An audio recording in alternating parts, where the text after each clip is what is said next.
They never expected friends to become enemies, but resentment grew like weeds. One friend said, "You've changed." Another joked, "Couldn't find someone from your own?"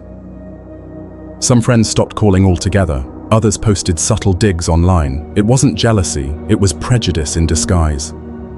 Losing friends hurt almost as much as family rejection. These were people they had trusted for years, but now every interaction felt like walking through broken glass.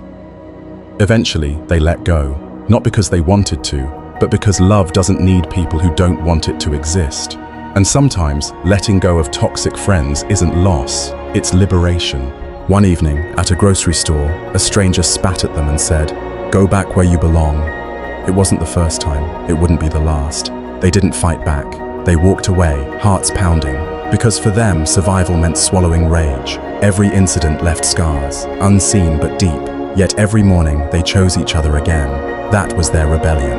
Looking back, they didn't just survive, they thrived. Every insult, every stare, every rejection forged them into steel. They learned love isn't soft, it's a warrior. And together, they won, not because the world changed, but because they refused to. Love didn't erase faith, and faith didn't erase love. But when their families prayed in different directions, conflict was inevitable. Her family wanted him to convert. His family called her a bad influence. Weddings became a battlefield. Which rituals, which prayers, which God? Every decision felt like betrayal to someone. They tried compromise, celebrating both traditions, but compromise pleased no one. One night, after another heated argument with relatives, she whispered, "Why does love feel like a sin?" He pulled her close. "It's not. It's the purest thing we have." But deep down, he wondered, how many more battles could they fight? If parents were tough, extended family was tougher. Aunts asked invasive questions. Uncles dropped passive-aggressive comments. Cousins gossiped in hushed tones. Weddings, birthdays, funerals. Every gathering felt like a trial. They smiled through it all, holding hands under the table, hoping love could outlast the pressure. Claire's mother slammed the letter onto the kitchen table. "Explain this, now!" The words spilled like acid, burning holes in the fragile hope Claire clung to. Her father's silence was heavier than cannon fire. In their world, loving Henry wasn't just rebellion, it was betrayal. "He's fighting for France," Claire argued, her voice cracking. "He's a hero." "He's not like us," her mother hissed. "People will talk. Do you want to bring shame on this house?" Claire bit her lip until she tasted blood. Shame. The shame was theirs, for judging a man by his skin while preaching liberty and brotherhood. But deep down, fear clawed at her too. What if Henry came back broken? What if he didn't come back at all? The war wasn't the only thing tearing them apart. The world was an enemy of its own. The trenches had taught Henry to fear bullets, but home taught him something worse: silence. In France, Claire faced her own siege. Neighbors turned cold, friends avoided her door. The priest spoke of temptation and sin in sermons that seemed aimed at her pew. Every glance felt like a verdict. Women whispered behind lace gloves, "That's her, the one who lay with a savage." One night, Claire sat alone in her darkened room, Henry's photograph in her hands. She whispered into the silence, "If love is sin, then let me burn." But the enemy wasn't Germany anymore. It was the war of skin, fought in drawing rooms, in newspapers, in every poisoned word uttered behind closed doors. Back in America, the cheers of victory parades faded quickly for Henry. He returned not as a hero, but as a threat. Jim Crow waited like an executioner. Signs on buses, restaurants, and water fountains screamed the same old message: know your place. Rumors of soldiers tainted by Europe spread. White newspapers warned that France had spoiled black men, filled their heads with ideas of equality, and worse, of white women. Henry burned every letter from Claire before his mother could see. Each page felt like a limb torn from his soul. But what choice did he have? One slip and his life could end under a tree instead of in a trench. For Claire, silence was the new war. No letters came, no news. She walked the same roads where they once spoke in hushed voices, now empty of everything except ghosts. When he was hospitalized, she stayed by his side every night, but doctors looked past her. Nurses questioned, "Are you really his wife?" As if love had borders. Even paperwork betrayed them, forms that didn't recognize their union. And when they spoke up, they were labeled difficult. It wasn't just sickness in the body, it was sickness in the system. But she never left. Not once. And in that hospital room, under fluorescent lights and quiet judgment, they proved something powerful. Love isn't fragile. It survives even when the world doesn't want it to. Words connected hearts, but sometimes they failed. His jokes didn't always translate. Her idioms left him confused. At family gatherings, he sat in silence, smiling politely while everyone spoke in a language he barely understood. Her parents complained, "He doesn't even speak our tongue." His cousins mocked her accent. It wasn't just words, it was identity. So they started teaching each other. New words became love notes. Mispronunciations turned into laughter. They built a private language of inside jokes and whispered phrases only they understood. Love found a way, even when words couldn't. The cafes of Paris whispered with rumors. They spoke of Senegalese riflemen walking the boulevards, of Moroccan cavalry flashing white smiles in the winter gloom. To many French women, these men were exotic, heroic, living proof that the empire had come to save the motherland. But admiration was dangerous. For every smile, there was a sneer. Newspapers ran cartoons of black soldiers as predators, warning women to keep their distance. Propaganda posters painted them as savages, fit to die for France, never to love her daughters. Claire ignored the warnings. In her heart, Henry was no stranger. He was her soldier, her promise of life after death. Yet, each time she walked past the market, she felt the stares burn into her skin. That's the one who writes to him. At night, she lay awake wondering, was love stronger than a world built on color lines? Or would this war swallow them both whole? Rain pounded the trenches, turning mud into a suffocating grave for the living. Amid the stench of gunpowder and rotting flesh, Private Henry Johnson clutched his rifle, an African-American soldier fighting for a country that barely acknowledged his humanity. Across the lines, in a quiet village outside Verdun, a French woman named Claire read his letter by candlelight. Her fingers trembled over the ink-stained page. "I fight the enemy, but the real battle is for us." Their love was as dangerous as no man's land. If discovered, Henry risked more than a court-martial. He risked a lynching when he returned home. Claire risked disgrace, perhaps worse, under the judgment of her own people. When shells erupted overhead, Henry whispered her name like a prayer. Each blast was a reminder that life was short and love was forbidden, but unstoppable. The world thought it was fighting for freedom. For Henry and Claire, it was a fight to love without chains.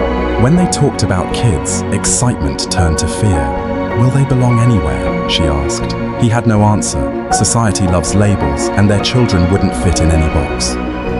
Would they face the same stares, the same whispers? Would their names, their skin, make them targets? They decided to raise them proud, of both worlds, both roots. But deep down, they knew the world might not be as accepting, and that thought haunted them. They met in a crowded cafe on a rainy afternoon, two souls from different worlds. Her laughter was like a melody he'd never heard before, and his quiet confidence drew her in. But the world wasn't ready for them. When they held hands in public for the first time, strangers stared. Some whispered, others sneered. At family dinners, silence became a weapon. Her parents asked if this was a phase. His friends joked behind his back. Every glance, every comment carried the weight of centuries of prejudice. But love is stubborn. They walked together, hands locked through the storm of judgment. Every insult became a battle scar. Every smile they shared, a victory. Social media was supposed to be fun, a way to share happy moments, but the moment they posted their wedding photo, the hate rolled in like a storm. Disgusting. Traitor. Why ruin your bloodline? Hundreds of comments, some from strangers, some from fake accounts, and some from people they actually knew. She cried that night, scrolling through cruelty typed by faceless hands. He wanted to delete it all, but then stopped. "No," he said, "we show them we're not ashamed." So they kept posting, birthdays, anniversaries, vacations, and for every hateful comment, there were two more saying, "You give me hope." Because love doesn't hide. Love fights back. Social media was supposed to be fun, a way to share happy moments, but the moment they posted their wedding photo, the hate rolled in like a storm. Disgusting. Traitor. Why ruin your bloodline? Hundreds of comments, some from strangers, some from fake accounts, and some from people they actually knew. She cried that night, scrolling through cruelty typed by faceless hands. He wanted to delete it all, but then stopped. "No," he said, "we show them we're not ashamed."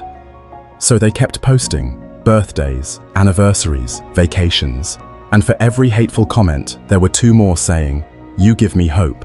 Because love doesn't hide. Love fights back. They didn't know their love was planting seeds. Neighbors who once glared now waved. Friends who once mocked began to ask, how did you make it work? Even her father, who once refused to attend their wedding, showed up at their anniversary with tears in his eyes. Time didn't erase hate, but it softened hearts. And sometimes the greatest protest isn't shouting, it's living. Living so fully, so unapologetically, that people have no choice but to see love for what it really is, human. And they smiled, knowing this. They weren't just a couple. They were a quiet revolution. Years later, grey hair and wrinkles mark their faces, but their love, untouched. They sit on a porch, laughing at the same old jokes, holding hands like teenagers. They built a home, a family, a life, despite a world that tried to tear them apart. And as the sun sets, she whispers, "We made it." He smiles, "We always would." Because love, real love, doesn't just survive, it conquers. Meeting the family was never supposed to feel like a war zone, but that's exactly what it became. Her father's handshake was cold, rigid, like a door that refused to open. Her mother forced a smile, the kind that hid a storm. "Where are you from?"